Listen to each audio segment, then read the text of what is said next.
안녕하세요. 세상엔 운명 같은 인연이 있다고 굳게 믿는 50대 남자입니다. 저는 원래 운명이니 인연이니 하는 말은 유치한 감성에 젖은 사람이나 하는 말이라고 생각하던 사람이에요. 그런 제가 인연을 믿게 된 건 40대 중반 시절 우연히 겪게 된 한 가지 일화 때문이죠. 그 일이 제 인생에 얼마나 큰 파장을 불러일으켰는지, 저뿐 아니라 저희 가족에게까지 얼마나 큰 변화를 일으켰는지 들으신다면 아마 모두들 깜짝 놀라실 겁니다. 시간이 아무리 흘러도 마치 어제 일인 듯 생생했던 당시 일과 제게 찾아온 엄청난 인연에 대해 저는 많은 분들께 공유해보고 싶어 이렇게 사연을 보내게 됐어요. 제 어린 시절을 짧게 이야기하자면 그리 넉넉한 형편에서 자라지 못했습니다. 아버진 공무원이셨지만 어머니와 두 분이서 워낙 어렵게 시작했다고 하셨거든요. 특히 집안이 찢어지게 가난했다던 아버진 그래서인지 꽤나 잘인곱이셨어요. 사춘기 땐 나름대로 그런 아버지께 불만을 가진 적도 있었는데 제 마음을 눈치챈 어머니는 어느 날 조용히 저를 불러 이런 말씀을 하시더라고요. 아버지가 싫으니? 그런 건 아닌데요. 아버진 가끔 너무 자식들한테까지 박하세요. 물론 그렇게 아껴서 두 분이 저랑 형규, 막내 성이 다 키워주시고 번듯한 아파트까지 장만하신 건 알겠는데 집안 형편이 나아지면 뭐해요. 아직도 휴지 한 칸에 아버지 눈치를 보는데요. 어머니는 충분히 불만을 가질 수 있다며 제 어깨를 토닥여 주셨습니다. 그리고 아버지께도 나름대로 이유가 있노라 말씀하시더라고요. 너희 할머니인 네 아버지 나타가 돌아가시고 할아버지도 네 아버지 13살 때 일찍 돌아가신 거 알지? 너무 일찍 고아가 된 네 아버지를 동네 어른들이 많이 안쓰러워하셨대. 그중 마음씨 좋은 동네 유지 어른 덕에 네 아버지는 어찌저찌 생활을 하고 고등학교까지 전부 마칠 수 있었단다. 아버지와 동네 오빠 동생 사이였다던 어머닌 서울에 먼저 상경한 아버지가 공무원 시험에 통과하고 얼마 되지 않아 아버지께 청원을 받으셨다더군요. 그렇게 결혼을 하고 몇 해 되지 않아 아버지께 많은 도움을 주셨던 동네 유지 어른이 그만 쫄딱 망한 뒤 병으로 돌아가셨다고 해요. 그때 네 아버지 충격이 무척 컸단다. 언젠간 꼭 돈을 벌어서 그 어른께 은혜를 갚고 싶다고 했는데 그 부자였던 양반이 그렇게 순식간에 폐가 망신하고 돌아가실 줄 누가 상상이나 했겠니. 가뜩이나 가난을 끔찍해 하던 네 아버진 그 이후로 더 가난이 두려워진 게다. 부모라도 너희와 같은 사람인데 어떻게 그렇게 약한 마음 하나도 품지 않고 살아갈 수 있겠니? 네가 아버지 좀 이해해다오. 너도 알잖니. 네 아버지 마음은 참 따뜻하고 착한 사람이라는 거. 게다가 어머닌 아버지가 소액이 남아 결식 아동이나 불우이웃을 위해 꾸준한 기부를 하고 있다고 하셨습니다. 과거 자신처럼 어렵게 살던 사람들에게 자신도 도움이 되고 싶다면서요. 그날 어머니와의 대화는 17살이 되도록 알지 못했던 아버지의 많은 면을 알게 해주었어요. 아버지의 마음이 이해가 갔고 한편으론 그럼에도 불구하고 아낀 돈을 선행에 사용하고 계신다니 아버지가 무척 존경스럽기도 했죠. 그 뒤 저는 아버지의 뜻을 군말 없이 따르며 살았습니다. 동생들이 아버지께 투덜거릴 때면 나중에 니들이 벌어서 마음껏 쓰라며 아버지 대신 야단을 치기도 했어요. 어머니께 제가 아버지의 사연을 들었다는 걸 듣게 된 아버진 당시 대학생이었던 저와 소주 한 잔을 기울이며 사과를 하시더군요. 미안하다 형배야. 그동안 이 구두쇠 아버지 아래에서 많이 힘들었지? 그런데도 내 이야기를 알고 이 아비를 이해해줘서 참 고맙구나. 아니에요 아버지. 저는 돈을 펑펑 쓸 수 있는 부자 아버지보다 아낀 돈을 선한 곳에 쓸 수 있는 제 아버지가 훨씬 좋고 자랑스러워요. 그렇게 말해줘서 고맙다. 우리 아들이 언제 이렇게 컸을꼬. 아버진 나이가 조금씩 들며 자신의 경험을 자식들에게 너무 강요하며 산 건 아닌가 후회가 되셨다더군요. 그렇게 부자끼리 허심탄회하게 대화한 후 아버진 조금씩 변하셨어요. 전처럼 자식들에게 절약을 강요하지도 않았고 오히려 다 큰 자식들에게 용돈도 챙겨주며 늘 미안했다고 말씀하곤 하셨죠. 올해 만난 남자친구와 가장 먼저 결혼한 막내 여동생을 시작으로 우리 삼남매는 나이 역순으로 결혼을 했습니다. 나이 38살에 가장 늦게 결혼한 건 맞이인 저였죠. 어머니 남으로 제 나이 28살에 이르게 돌아가셨기에 우리 삼남매의 결혼을 모두 보지 못하셨어요. 제가 결혼할 땐 이미 공무원에서 은퇴하신 아버진 제 결혼식 전날 어머니 생각을 하며 눈물을 흘리셨습니다. 5 식구가 살던 넓은 집에 당신부터 하나 둘 떠나가더니 내일이면 나만 남겠구려.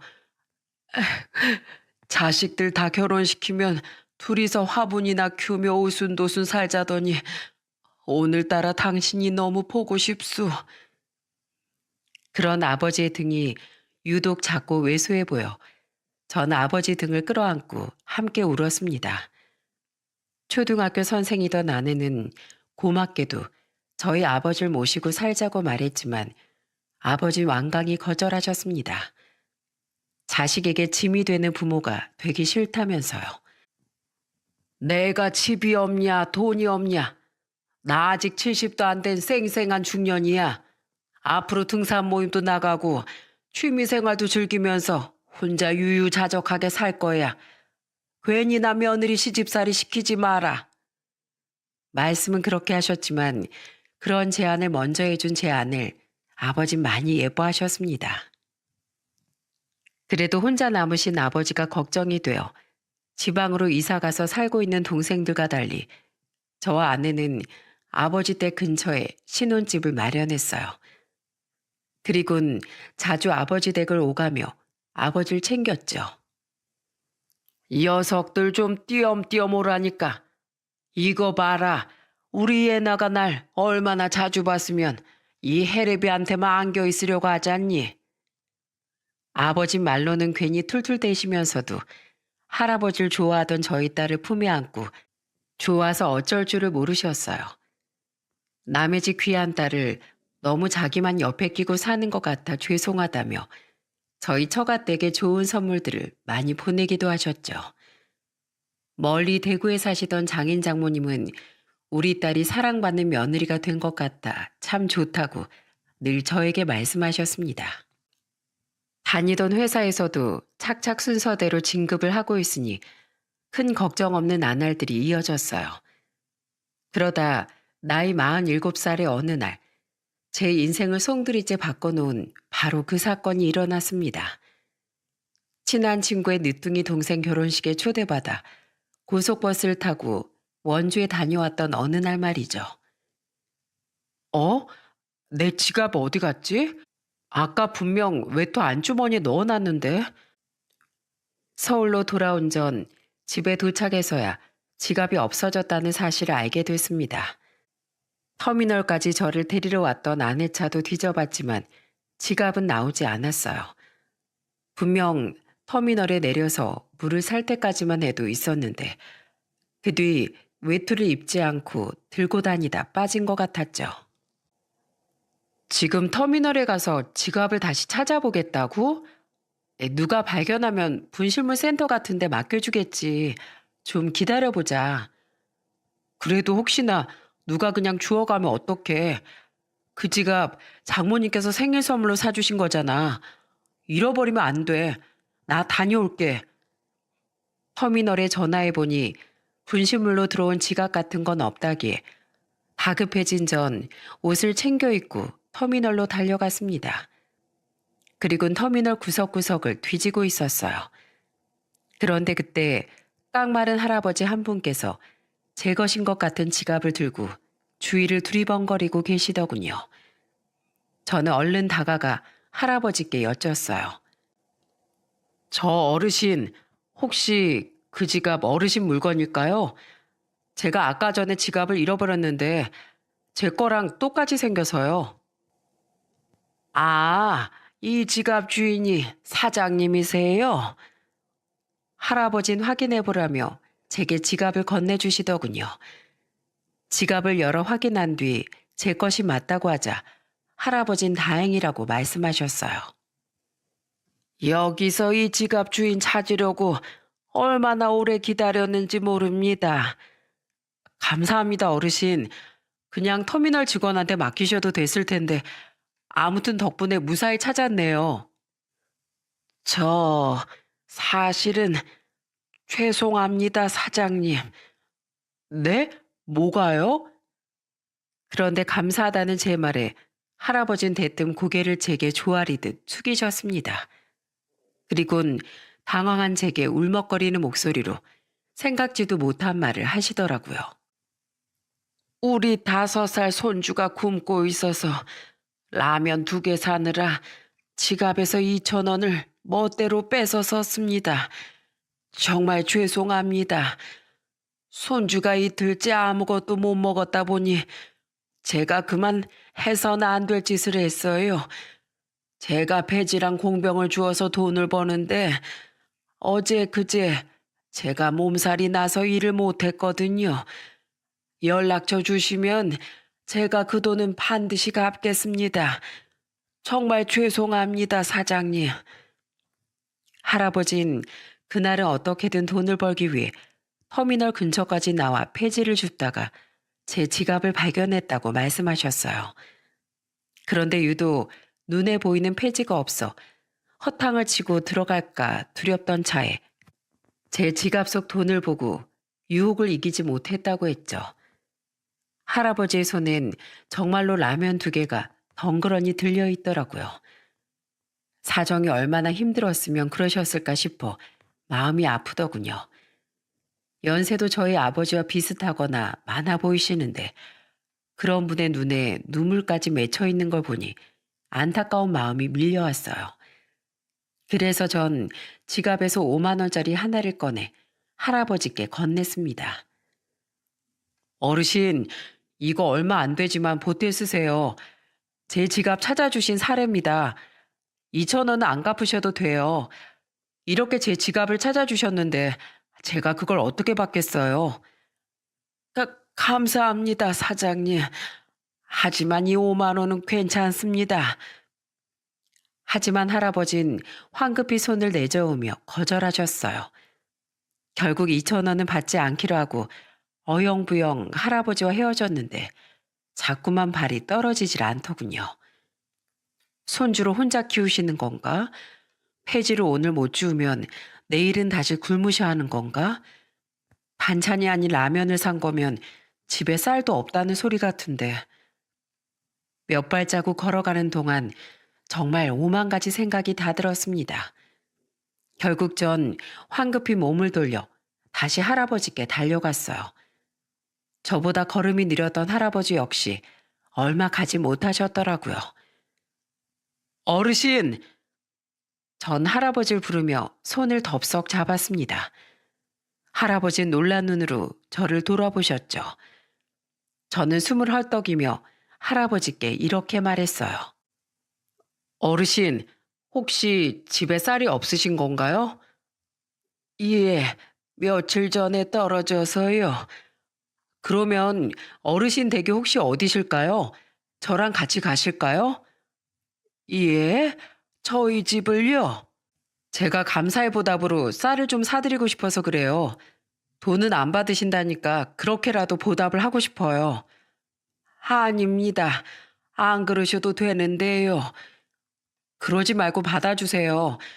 어린 손주가 먹기엔 밀가루보단 쌀이 낫지 않겠습니까? 쌀 무거우니까 마트에서 같이 사서 제가 직접 댁까지 가져다 드릴게요. 저는 끝까지 할아버지가 거절할까 싶어 할아버지 손을 잡고 재빨리 제 차가 있는 곳으로 향했습니다.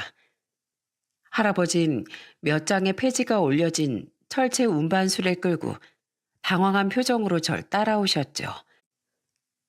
그렇게 저는 마트에서 쌀을 산 후 할아버지 댁으로 갔습니다. 할아버지 댁은 차가 들어갈 수 없을 만큼 좁은 골목에 위치해 있더군요. 게다가 경사까지 가파른 언덕에 있어 그동안은 이 연로한 어르신이 어떻게 쌀을 사다 날랐나 싶더라고요. 언덕 골목골목을 지나 도착한 할아버지 댁은 굉장히 낡은 빌라에서도 지하층에 속해 있었어요. 그리고 할아버지를 따라 집에 들어간 전 그만 경악을 하고 말았습니다. 들어오세요.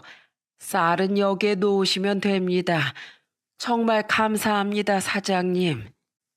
할아버지 오셨어요?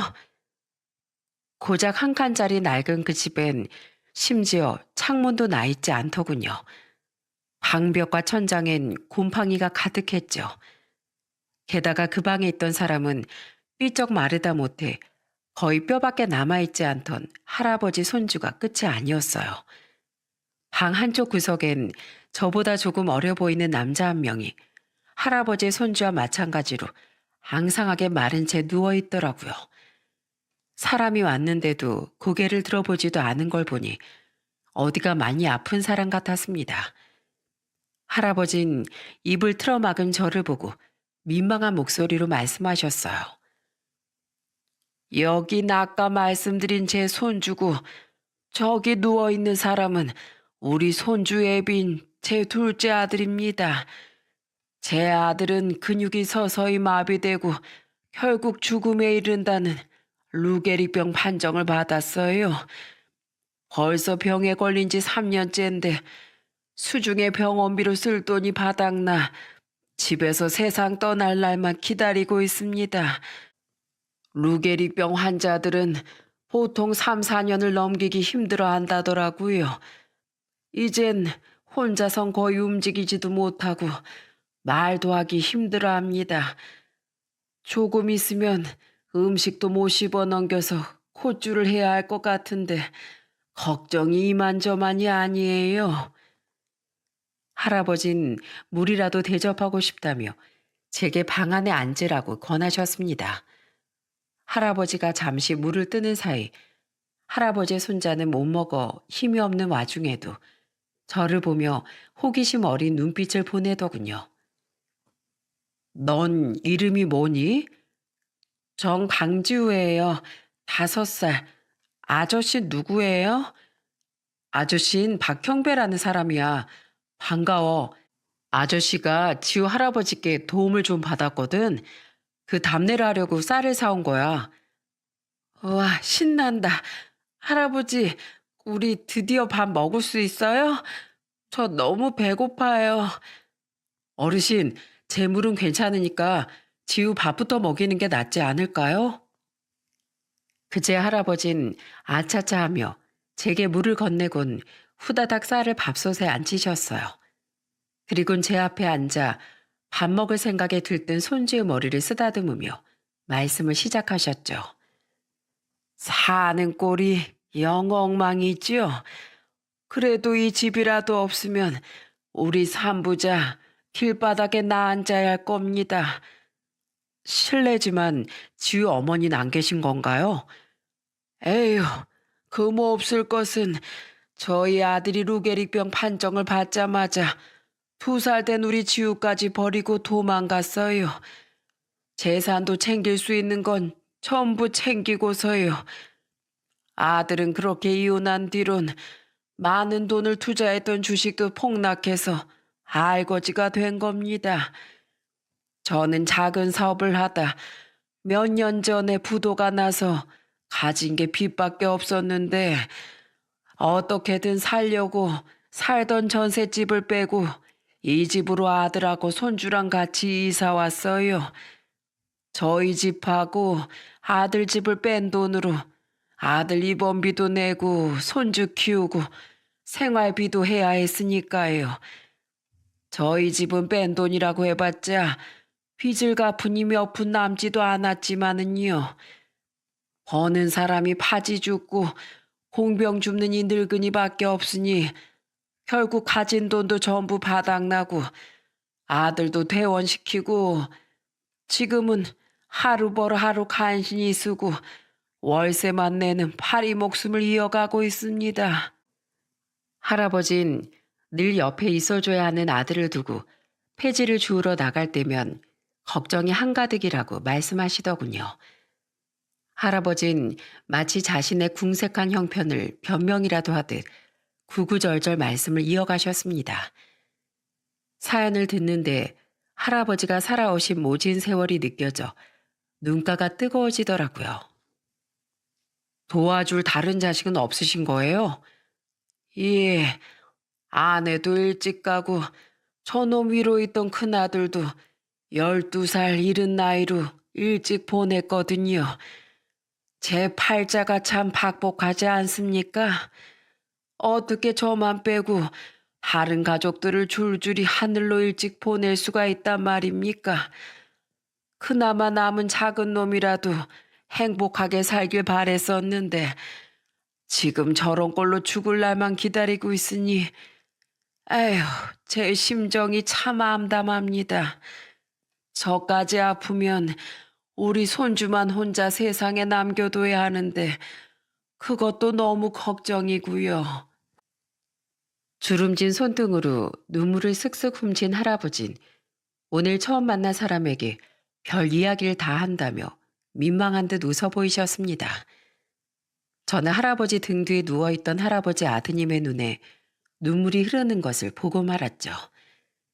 제 시선을 눈치챈 할아버진 몸을 돌려 아들의 눈가에 흐르는 눈물을 닦아주셨어요.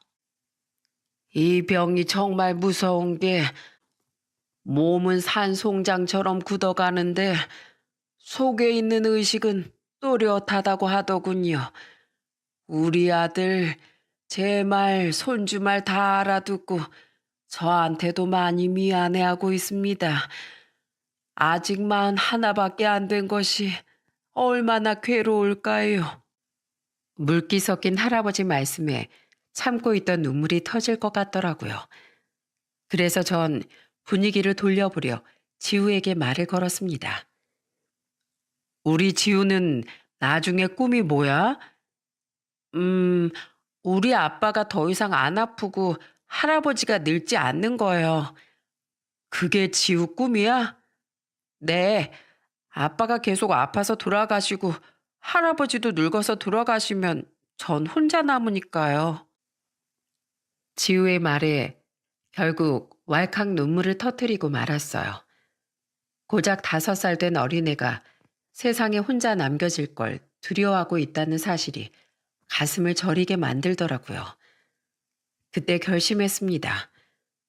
나이가 드신 지금까지 기부와 후원을 이어오던 아버지를 본받아 그날부터 제가 할아버지 가족을 도와드리겠다고요. 어르신만 괜찮으시면 제가 어르신 가족분들을 좀 후원해드리고 싶습니다. 예? 아니 이렇게 쌀을 사주신 것도 감사한데 후원이라니요. 네, 저희 아버지께서 그러셨어요. 사람 사정은 언제 어떻게 어려워질지 모르는 일이니까 나중에 제가 도움을 받고 싶으면 제가 먼저 어려운 이웃을 돕는데 돈을 아끼지 말라고요. 어르신, 우선 어린 손주랑 아픈 아드님은 굶기지 마셔야죠. 제가 도와드릴 테니까 우리 같이 힘내요. 할아버진 제 손을 잡고 고맙다며 펑펑 우셨습니다. 누워있던 할아버지 아드님도 고마운 마음을 전하고 싶은 듯 소리 없이 천천히 입을 뻐끔거리셨죠. 그날 집으로 돌아간 전 아내에게도 그날 만난 할아버지와의 이야기를 전했어요. 그들을 후원하고 싶다는 제 말을 들은 아내는 기특한 생각을 했다며 저를 칭찬해 주더라고요. 사람 인연이라는 게 참 신기해. 터미널에 떨어뜨린 당신 지갑으로 마침 도움이 필요했던 어르신을 만나게 되다니 말이야. 그 뒤 전 할아버지께 많진 않지만 생활비를 보태드리고 쌀과 음식을 사다 나르고 지우의 옷까지도 사다 줬어요. 아내도 직접 반찬을 만들어 몇 번이나 저와 함께 할아버지 댁에 방문하곤 했죠. 그렇게 할아버지를 알고 후원한 지 2달째 되던 어느 날이었습니다. 그날은 하루 날을 잡고 집안의 곰팡이를 전부 닦아낸 날이었어요. 가뜩이나 환기도 안 되는데 집안에 이런 게 있으면 가족분들 호흡기에 정말 안 좋아요. 아유, 그래도 이렇게 다 닦아내니까 속이 좀 시원하네요. 고맙네, 형배군. 내가 자네한테 받은 이 은혜 보답할 시간이 많이 남아있을지나 모르겠어. 어느덧 제게 말을 편하게 하시던 할아버진 제가 사온 과일을 씻어 내어주며 고맙다고 말씀하셨어요. 지은은 자기 아빠 옆에 누워 낮잠을 자고 있었죠. 그렇게 할아버지와 나란히 앉아 사소한 잡담을 하던 전 그날 아주 놀라운 사실을 알게 되었어요. 이렇게 자식을 훌륭하게 키운 자네 부모님은 어떤 분인지 궁금하구먼. 저희 부모님이요. 좋은 분들이세요. 비록 어머닌 제가 20대 때 일찍 돌아가셨지만요. 그래. 그럼 부친께서는 연세가 어떻게 되시나? 75이세요. 나랑 동갑이시구먼. 그래. 고향은 어디시고? 자넨 원래 서울 사람인가? 전 서울에서 태어났는데요. 부모님은 충청도 논산분들이세요. 그래. 나도 고향이 논산인데 혹시 중고등학교는 어디 나오셨는지 아나? 학교까진 잘 모르겠는데 논산에서 나오신 거 맞아요. 성인 되고 나서 서울로 상경하셨다고 했거든요. 그럼 혹시 자네 부모님 성함이 어머닌 임향자 옥자 되시고 아버진 박장자 식자 되십니다. 바- 박장식이? 장식이가 자네 부친이라고? 놀랍게도 할아버진 저희 아버지의 고향 친구분이셨던 거예요. 그것도 꽤나 절친한 사이셨다며 같은 동네에서 자랐던 저희 어머니도 아신다고 했죠. 할아버진 제게 이것저것 물어보셨습니다. 그래, 그래.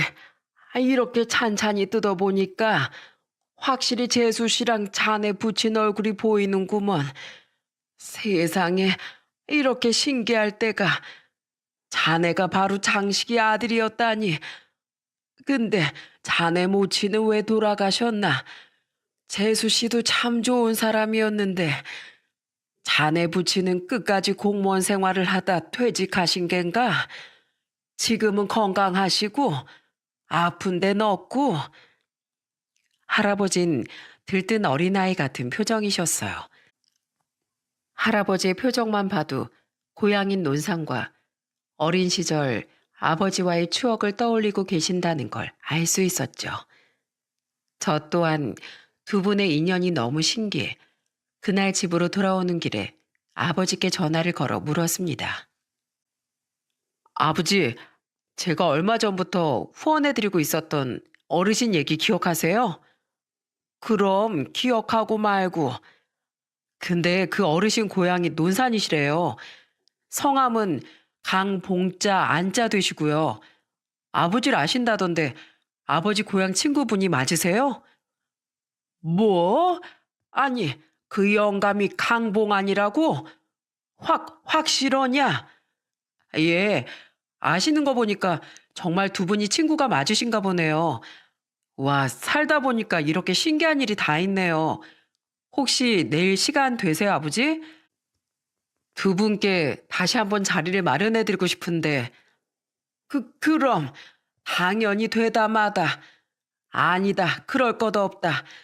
내 지금 당장 봉안이 그 친구를 만나야겠어. 너 그 집에서 돌아오는 길이라고 했지? 나 좀 데리고 그 집 좀 다시 가자. 정말 절친한 사이셨는지 아버진 다음 날까지 기다리지도 못하고 곧장 할아버지를 봐야겠다고 말씀하시더군요. 할아버지께 전화로 말씀드렸더니 잠시 망설이긴 했지만 할아버지 또한 저희 아버지를 보고 싶다고 하셨습니다. 그렇게 전 곧장 아버지를 모시고 다시 할아버지 댁으로 향했죠. 그리고 집안에서 조우한 두 분은 서로를 얼싸안고 냅다 울음부터 터뜨리셨습니다. 장씨가 이게 얼마만이냐. 이 사람 아직 정정하구먼. 봉안이 이 친구야. 내가 자네를 얼마나 찾았는 줄 아나? 그렇게 소리 소문 없이 사라지더니 지금 사는 꼴이 이게 뭐야? 내 자네가 이렇게 어렵게 사는 줄 알았으면 진즉 도왔을 거 아니야? 특히 할아버지 집으로 올라오는 내내 험한 지형을 보고 안타까운 표정을 짓던 아버진 꼭 껴안은 할아버지의 등을 마구 두드리며 서운하다는 투로 말씀하셨어요. 겨우 진정한 두 분은 서로 손을 꼭 마주잡고 밀린 세월에 대한 이야기를 시작하셨습니다. 그리고 그때 전 할아버지가 저희 아버지께 얼마나 각별한 친구였는지 알게 됐죠. 자네 사는 내용은 우리 형배한테 들었네. 그게 자네 이야기인 줄은 꿈에도 모르고 난 그냥 안타까워만 했어. 우리가 마지막으로 만난 게 벌써 46년이나 됐구먼. 형배야, 너희 아버지가 어릴 적 동네 유지 어른께 도움 많이 받았다는 말 기억하지? 네, 아버지. 그분이 바로 여기 봉안이 아버지셨단다. 논밭도 많이 가지고 계시고 시의원까지 한 훌륭한 분이셨지. 동네 어려운 사람이 있으면 무조건 두 팔 걷어붙이고 돕던 봉안이 아버님 덕에 일찍이 부모님을 잃은 내가 밥도 안 굶고 학교도 고등학교까지 마칠 수 있었던 거란다. 어디 그뿐이니? 내가 서울에 가서 일자리 찾고 공무원 공부하겠다고 했을 땐 봉안이 통해서 월세방 월세도 내주시고 고시 뒷바라지도 해주신 분이야. 만약 이 친구 아버님이 아니었다면 지금의 난 이 자리에 있지도 못했을 거다. 그리고 이 친구는 못 살던 나랑 아무런 편견 없이 가장 친하게 어울려주곤 했지. 그땐 우리 아버지가 그러셨지. 비록 처음 시의원을 지낸 뒤 번번이 낙선하면서도 선거 자금에 전 재산을 다 쏟아부어 집안이 망해버렸지만 말이야. 그래, 그때가 내가 결혼한 지 얼마 안 됐을 때였어. 그리고 이듬해 또 그 이듬해 줄줄이 충격을 받은 자네 부모님이 돌아가시면서 내가 얼마나 낙담을 했는지 기억나나? 모르는 사람들은 그 집 자식이 자네가 아니라 나인 줄 알았을 정도였어. 놀랍게도 아버지를 도와주고 갑자기 망해버렸다던 유지 어른이 바로 할아버지 아버지셨다더군요. 더더욱 놀라움의 연속이었죠. 나이 28에 어머니에 이어 아버지까지 잃은 할아버진 사업을 하겠다며 1년 뒤 말레이시아로 떠났다고 했어요. 그땐 국제전화가 비싸서 자주 전화를 할 수도 없었어. 그런데 이 친구가 31살에 거기서 한국인 여자랑 결혼했다는 연락을 끝으로 통 연락이 없더라고. 나도 바빠서 잠시 잊고 살다가 생각나서 전화해 보니까 연결도 되지 않고 그 뒤로 혹시 한국에 들어왔나 수소문해봐도 아무도 아는 사람이 없다고 하니 참으로 답답했었지.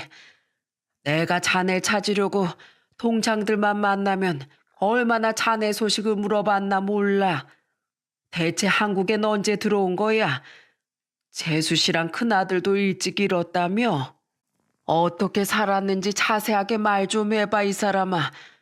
왜 나한텐 한국에 있으면서도 연락을 안 한 거야? 별거 없네. 자네 아들한테 들은 게 다야. 말레이시아에서 아내를 만나고 이사를 한번 갔는데 그 뒤론 사느라 정신이 없어서 연락할 생각을 못했어. 그때 연락처가 바뀌어서 자네도 나랑 연락이 안 됐던 거고. 그런데 결혼한 지 고작 10년 만에 아내가 병으로 가버리고 사업까지 망하니 사람이 정신을 아주 못 차리겠더구만. 그래서 아내 죽고 3년 뒤에 한국으로 들어왔는데 그때 우리 큰아들이 교통사고로 세상을 떠나버렸어. 아내가 죽은 것도 큰애가 죽은 것도 전부 다 내 탓인 것만 같아. 하늘이 무너진 것 같았지. 게다가 집도 사업도 전부 망해버렸으니 이런 망가진 꼴로 날 아는 사람들 앞에 절대 나타나고 싶지 않았네. 그래서 고향에도 가지 않고 자네에게도 연락하지 않았던 거야.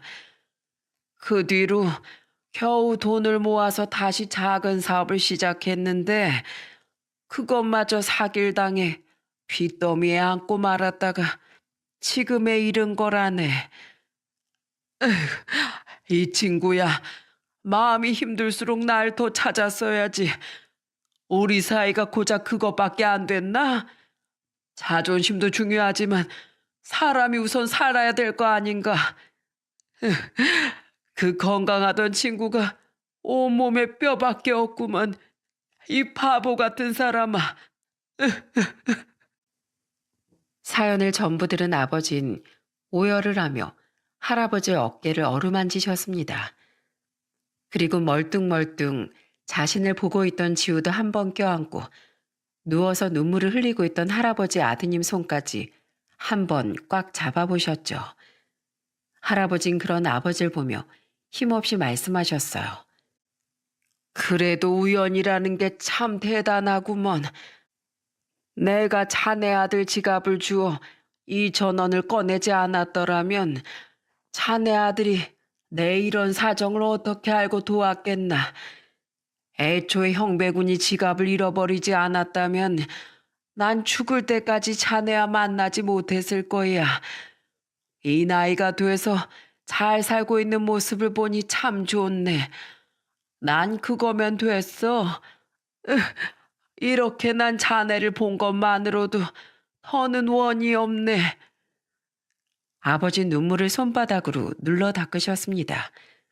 그리고는 집안을 쓱 둘러보더니 단호한 목소리로 이렇게 말하셨죠. 자네 이사갈 준비하게. 뭐? 아니 갑자기 그게 무슨 소리야? 내 평생 자네 부친께 입은 은혜를 갚지 못한 게 가슴에 한으로 남았었어. 그걸 이제야 자네에게 갚을 수 있을 것 같네. 난 퇴직하고 자식들 셋 다 공부시키고 결혼시키느라 가진 돈이 많이 없지만 그래도 자네랑 자네 식구들 정도는 충분히 책임질 수 있어. 이런 집에 살다간 멀쩡한 사람도 골병 들어서 죽어나갈 게야. 내가 집부터 알아볼 테니 창문 있는 집으로 이사부터 가세. 아닐세 아니야. 지금 내가 자네 아들에게 지고 있는 빚만 해도 마음이 늘 무거웠네. 그런데 어떻게 그런 큰 도움을 받는단 말이야? 난 이러려고 자네 만난 게 아니야. 자존심 챙기지 말게. 삐쩍 마른 자네 손주 안 보이나? 안 그래도 아픈 자네 아들을 더 고통스럽게 만들 참이야. 난 자네 부친 덕에 사람 같은 인생을 살고 있는 사람일세. 아버님 덕분에 밥도 안 굶고 학교도 다니고 이렇게 공무원까지 됐어. 그러니 내가 자네에게 해줄 수 있는 건 자네 아버님이 나한테 해주신 일에 비하면 아무것도 아니야. 내 말 듣게나. 알았나? 하루를 살아도 사람답게 살아야지 봉안이 친구야. 아버지의 말에 할아버진 아버지의 손을 잡고 눈물을 뚝뚝 흘리셨습니다. 아버진 그런 할아버지의 손을 어루만지며 그동안 살아내느라 고생했다고 함께 흐느끼셨죠. 며칠 뒤 아버진 정말 할아버지 산부자에게 작은 전셋집을 하나 구해주셨어요. 저와 아내는 두 팔을 걷어붙이고 이사를 손수 도왔습니다. 비록 가진 돈이 많이는 없어 아버진 할아버지 아드님을 비싼 요양병원에 보내드리지 못했어요. 대신 할아버지께서 폐지를 줍지 않아도 살아갈 수 있는 생활비를 다달이 드리고 거의 매일같이 할아버지 댁에 찾아가 지우를 돌봐주고 아드님 간병을 도와주셨죠. 두 분 댁이 모두 저희 집 근처라 저와 아내도 할아버지 댁을 자주 찾아가고 여전히 할아버지를 후원했어요. 에휴, 산소 호흡기로 숨 연명하고 콧줄로 음식을 먹어야 하는 이놈 심정은 얼마나 찢어질고.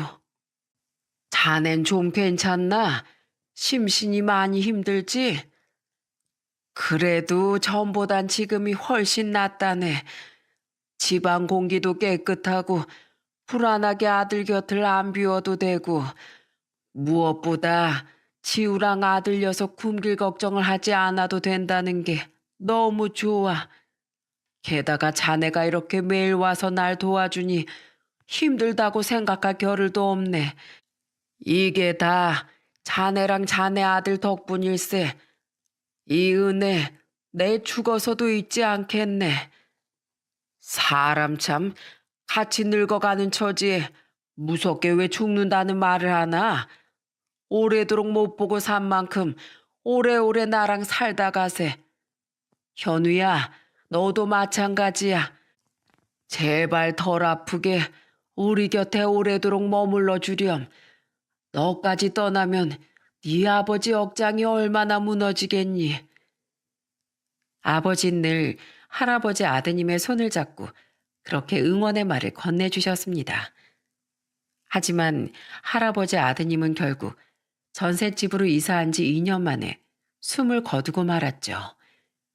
아드님 유고를 납골당에 안치시키며 할아버진 눈물로 작별 인사를 하셨어요. 현우야, 마지막까지 유언하나 제 입으로 말하지 못하고 얼마나 괴로웠니. 이 애비가 너무 못나서 널 더 편안하게 보살펴주지 못해서 정말 미안했다. 이제 거기 가선 두 다리로 마음껏 뛰어다니고 큰 소리로 웃기도 하면서 행복하게 살아. 네 엄마랑 우리 큰놈한테도 안부 전해주고 고생 많았다 내 아들. 할아버진 끝내 무릎을 꿇고 바닥으로 눈물을 뚝뚝 떨구셨어요. 지우는 허리 숙여 그런 자기 할아버지를 꼭 안아주었죠. 할아버지, 울지 마세요. 지우가 옆에 있잖아요.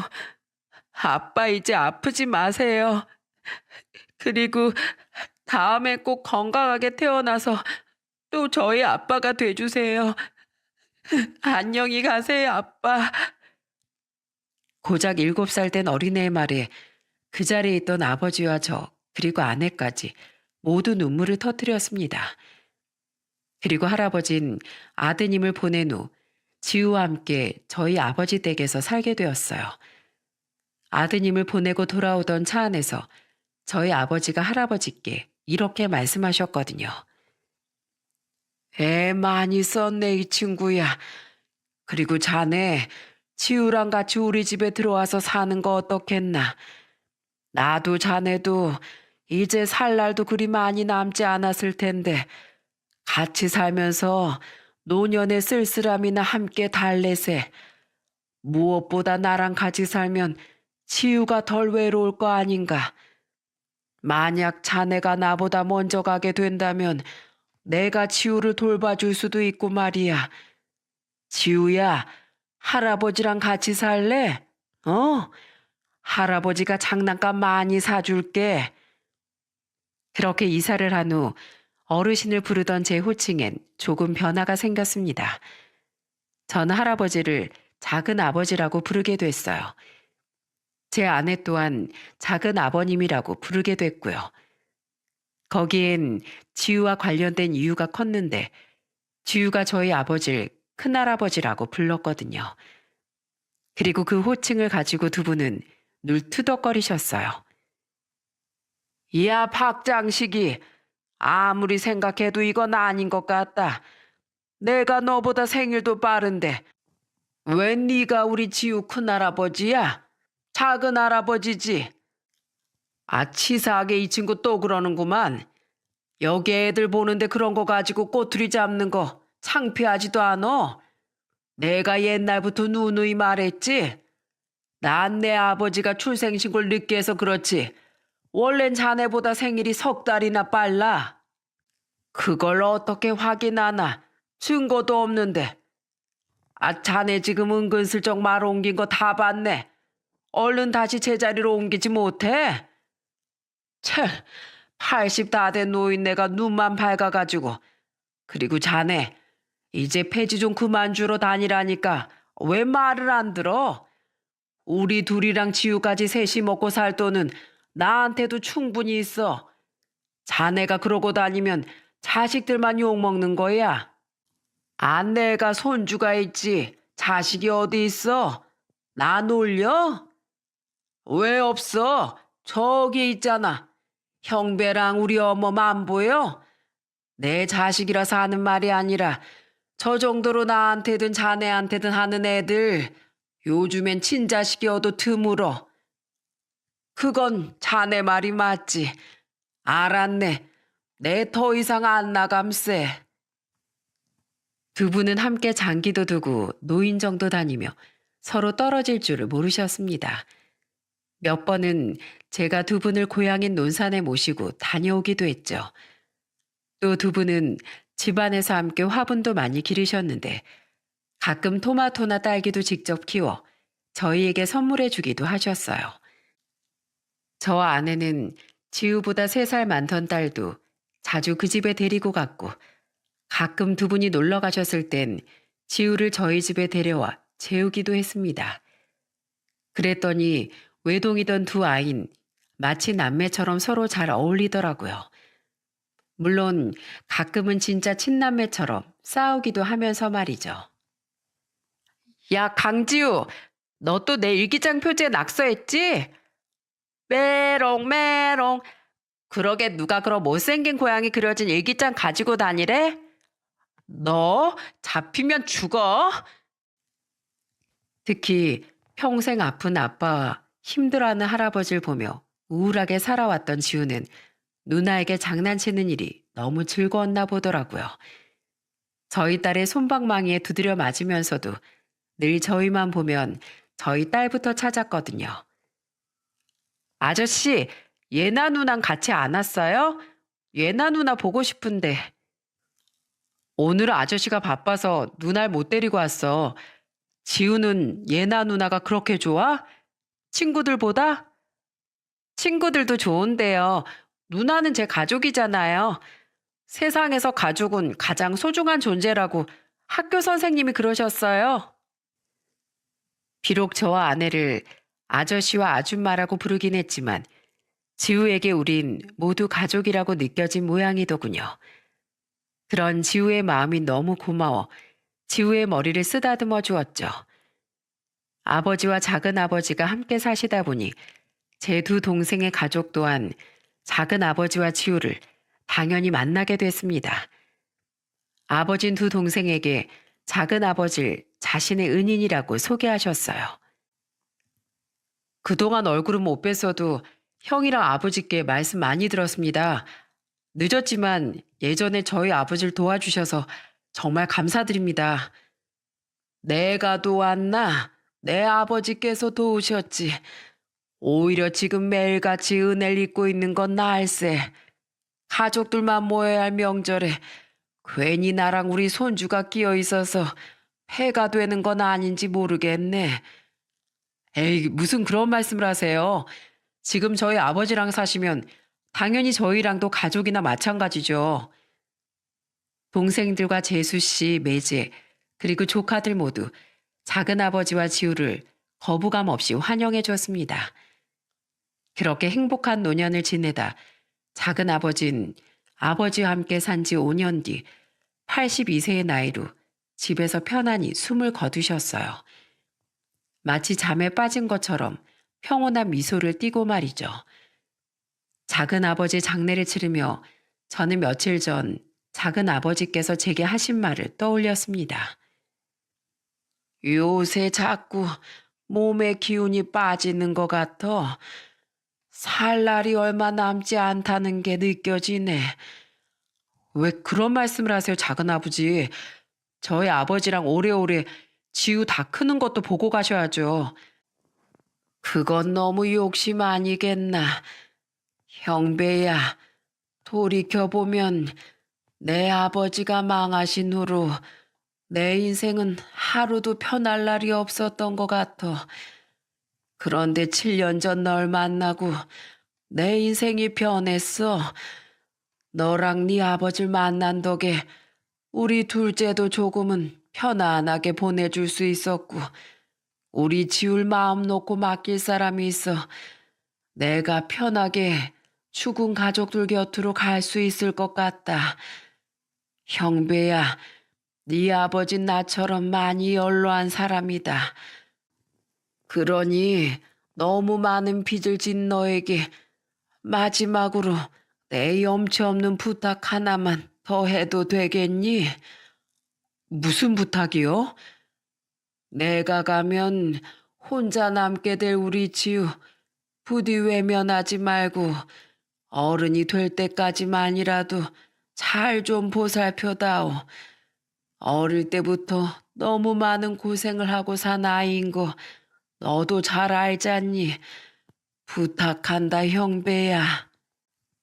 작은 아버진 정말로 눈앞으로 다가온 자신의 죽음을 예견하셨던 것 같아요. 끝까지 자신이 아닌 손주 걱정뿐이던 작은 아버지의 모습이 떠올라 장례식 내내 눈물을 참기가 너무 힘들었죠. 장례식이 끝난 후 아버지 또한 저와 아내를 불러 이렇게 말씀하시더군요. 어머마, 아버마, 너희들 혹시 지울 입양할 생각이 있니? 봉안이 이렇게 보내고 만약 나까지 가버리면 그 어린 것이 또 얼마나 상처를 받을지 벌써부터 걱정되는구나. 아버지, 안 그래도 집사람이랑 상의했는데요. 저희 지우 자식으로 입양하려고요. 돌아가신 작은 아버지께서도 생전 제게 지우를 부탁하기도 하셨고, 지우는 이미 우리 가족이나 마찬가지잖아요. 맞아요, 아버님. 저도 지우 보면서 자꾸 마음이 짠했어요. 아무래도 엄마 손길이 많이 필요할 나이니까 더 지우가 마음에 걸렸던 것 같아요. 지우, 저희가 품을게요. 저희 친정 부모님도 이미 알고 계세요. 그리고 아버님, 예전에 제가 아버님 모시고 살고 싶다고 했던 말 기억하세요? 갑자기 그 얘긴 왜? 이번에 작은 아버님 보내면서 저랑 아범이랑 의논했어요. 이번엔 정말 아버님을 모시고 살 때가 된 것 같다고요. 아버님 연세도 많으신데 혹시 혼자 사시다가 무슨 일이라도 생기면 어떡해요. 아버님, 제가 며느리살이 안 시킬 테니까 이젠 저희랑 애들이랑 같이 살아주세요. 부탁드려요. 갑작스런 아내 이야기에 아버지 눈물을 터뜨리셨습니다. 그리곤 고맙다고 말씀하셨죠. 아마 쭉 혼자 사시다가 5년 동안 친구분과 즐거운 삶을 사셨으니 그 빈자리가 전보다 훨씬 크셨던 것 같아요. 그렇게 우린 지우를 입양했고 아버지 댁으로 들어가 합가를 했습니다. 저희의 입양 소식을 듣고 장인 장모님도 제 동생들도 모두 잘한 일이라며 응원해 줬죠. 그렇게 셋이었던 우리 식구는 5이 된 지도 벌써 1년이 지났어요. 올해로 초등학교 6학년이 된 지우는 여전히 저희 아버지와 벌써 중3이 된 저희 딸과는 매우 잘 지냈는데 유독 저와 아내를 조금 어려워하더군요. 전엔 아줌마 아저씨였다가 갑자기 엄마 아빠가 되었으니 충분히 어색해할 만하다고 생각했어요. 여보, 우리 시간을 가지고 충분히 기다려주자. 다른 것도 아니고 지우 엄마가 되는 일인데 난 언제까지고 기다릴 수 있어. 그런 지우가 얼마 전 처음으로 저희에게 엄마 아빠라고 불러주었답니다. 주말을 맞아 다 같이 가평 나들이를 가기로 한 날 안방에서 아직 준비를 하고 있던 저와 아내에게 지우가 이렇게 말하더군요. 어, 엄마, 아빠, 할아버지가 날 샌다고 빨리 나오시래요. 지우야, 너 지금 우리한테 엄마, 아빠라고 한 거야? 놀란 제 말에 지우는 얼굴을 새빨갛게 물들인 채 바닥만 쳐다보더군요. 그런 지우에게 너무 고마워 저와 아내는 이제 정말 우리 아들이 되어준 지우를 꼭 안아주었죠. 끊임없이 고맙다, 고마워하며 눈물까지 흘리다 결국 밖에서 기다리던 저희 아버지께 안 나오냐 하는 호통을 듣기도 했다니까요. 아내와 제가 요즘 바라는 건 두 가지입니다. 하나는 저희 아버지와 마찬가지로 연로하신 장인 장모님이 오래도록 정정하게 살아계시는 것. 또 한 가진 우리 아이들이 밝고 건강하게 자라주는 거예요. 특히 일찍이 친가족을 모두 잃는 아픔을 겪은 우리 지우가 행복할 수 있도록 저와 아내는 최선을 다해 좋은 부모가 되어줄 생각이랍니다. 끝까지 손주 걱정을 하던 작은 아버지께서 그런 저희를 보고 부디 걱정을 내려놓으셨으면 좋겠네요. 터미널의 한 할아버지와 인연은 이렇듯 저희 아버지의 오랜 친구를 되찾아 주었고 저와 아내에게 귀엽고 의젓한 아들을 만들어 주었습니다. 실제로 겪어보니 세상엔 이런 운명 같은 인연이 정말로 존재하더군요. 그러니 여러분께서도 무심코 스쳐보낼 법한 인연도 늘 눈여겨 살펴보셨으면 좋겠어요. 그 짧은 인연이 언젠가 여러분의 삶을 뒤바꿔 놓을 하늘의 선물일 수도 있으니까요. 날이 많이 따뜻해져 슬슬 봄꽃이 피어나고 있습니다. 지나간 시간은 두 번 다시 돌아오지 않으니 이렇게 좋은 날씨에 가족들과 나들이라도 한번 다녀오시면 어떨까 싶네요. 여러분의 가정에 늘 평안함이 깃들길 빌며 이만 사연을 마치겠습니다. 감사합니다.